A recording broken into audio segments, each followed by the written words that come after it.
बिस्मिल्लाहिर्रहमानिर्रहीम। अस्सलामुअलैकुम dear viewers, आपके फेवरेट चैनल दारुल हिकमत से आपकी खिदमत में हाजिर हैं। हमारा आज का टॉपिक है सेब का सिरका। आपने सेब के तो बेशुमार फवाइद सुने होंगे, लेकिन आज हम आपकी खिदमत में सेब का सिरका, जो कि एक कसीरुल फवाइद चीज है, उस पर गुफ्तगू करेंगे। सफेद सिरका, जो कि घरेलू इस्तेमाल में मुतअद्दिद फवाइद का हामिल साबित हो चुका है, आमतौर पर इस्तेमाल किया जाता है, मगर सेब का सिरका इससे भी ज्यादा फायदेमंद है, खासतौर पर दूसरे मुख्तलिफ मकासद के लिए, जैसा कि बाज़ औक़ात हिचकियां लग जाती हैं और इनसे किसी भी तरीके से कोई भी टोटका निजात नहीं देता, तो इसके लिए और नज़ला जुकाम को दूर भगाने के लिए ये सिरका सेहत के लिए बहुत से मुफीद काम अंजाम देता है। हम इस वीडियो के अंदर इसके कुछ फवायद बयान करेंगे, जिनको सुनकर आप यकीनन सेब के सिरके को अपनी जिंदगी का एक हिस्सा बना लेंगे। सबसे पहले इसका फायदा खवातीन और मर्दों को सर की खुश्क जिल्द को खत्म करने के लिए बेहद मुफीद होता है।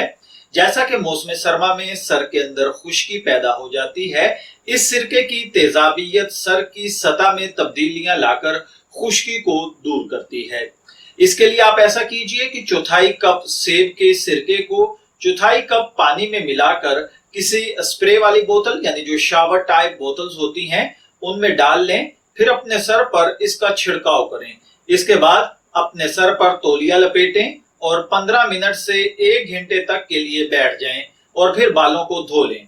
इंशाअल्लाह अजीज आपके सर से खुश्की खत्म हो जाएगी। अलबत्ता अगर आप इसके बेहतरीन नताइज हासिल करना चाहते हैं तो हफ्ते में 2 बार ये अमल दोहराएं, तो इंशाअल्लाह अजीज मौसम सरमा के अंदर आपके बालों में खुश्की का नामो निशान नहीं रहेगा। इसी तरह आप इसको खारिश से निजात के लिए इस्तेमाल कर सकते हैं। खारिश के शिकार लोगों की जिल्द भी सेब का सिरका से फायदा उठाने के लिए बेहद मुफीद समझी जाती है।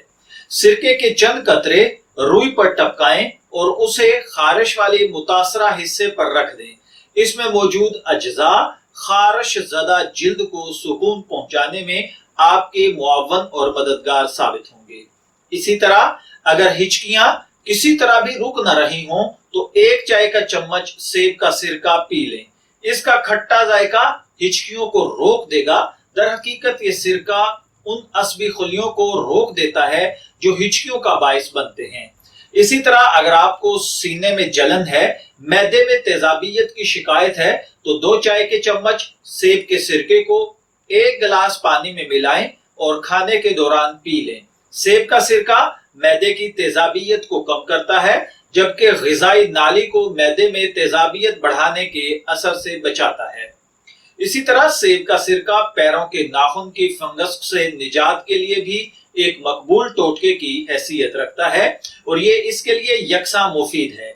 सेब के सिरके और पानी को मिलाएं, इससे पैर को धोएं। इसमें मौजूद तेजाबियत मुतासरा जिल्द या नाखून पर असर अंदाज तो नहीं होती, मगर फंगस के खात्मे में जरूर मुफीद साबित होती है। इसी तरह सेब का सिरका निजाम हजम के लिए भी फायदेमंद है, जो कि ग़िज़ा के टुकड़े होने में मदद देता है। सेब के सिरके को पानी में मिलाकर इस्तेमाल करना बदहजमी, कब्ज और हैजे वगैरह से बचाव में मदद देता है। इसी तरह अगर आप मोटापे से तंग आ चुके हैं और अपना जिस्मानी वजन कम करना चाहते हैं, तो सेब का सिरका जिस्मानी वजन में कमी के लिए भी बेहतरीन फायदेमंद है। इसकी वजह यह है कि इसमें मौजूद एस्टिक एसिड खुराक की ख्वाहिश कम करके मेटाबॉलिज्म को तेज करता है। तिब्बी माहिरीन के ख्याल में यह सिरका जिस्म के निजाम हजम को भी तेज करता है, जिसके नतीजे में दौरान खून में बहुत कम कैलोरीज बाकी रहती हैं। इसी तरीके से सेब का सिरका एक कुदरती टॉनिक है जो जिल्द को सेहतमंद बनाता है। इसकी जरासीम कुछ खूबियां कील महासों को कंट्रोल में रखती हैं, जबकि जिल्द को नरम और लचकदार बनाने का काम भी करती हैं। इसी तरीके से सेब का सिरका غرارے کرنے سے دانتوں پر جمے داغوں کو ختم کرنے میں مدد دیتا ہے اور وہ چمکیلے لگنے لگتے ہیں۔ یہ سرکہ منہ اور مسوڑوں میں موجود بیکٹیریا کو بھی ختم کرتا ہے۔ غراروں کے بعد دانتوں کو معمول کے مطابق آپ برش کریں۔ اسی طریقے سے اگر برش کرنے اور ماؤتھ واش یوز کرنے سے بھی آپ کے سانسوں کی بو ختم نہیں ہو رہی تو اس گھریلو نسخے کو استعمال کر کے دیکھیں۔ سیب کے سرکے سے غرارے کریں یا 1 چائے کا چمچ پانی میں ملا کر پی لیں تاکہ بو پیدا کرنے والے بیکٹیریا کا خاتمہ ہو سکے۔ میں دعا گو ہوں کہ اللہ تعالیٰ ہمیں صحیح طور پر سیب کے سرکے کے فوائد سے مستفید ہونے کی توفیق عطا فرمائے۔ اجازت چاہیں گے، پھر ملیں گے کسی نئے معلوماتی ٹاپک کے ساتھ۔ تب تک کے لیے اللہ حافظ۔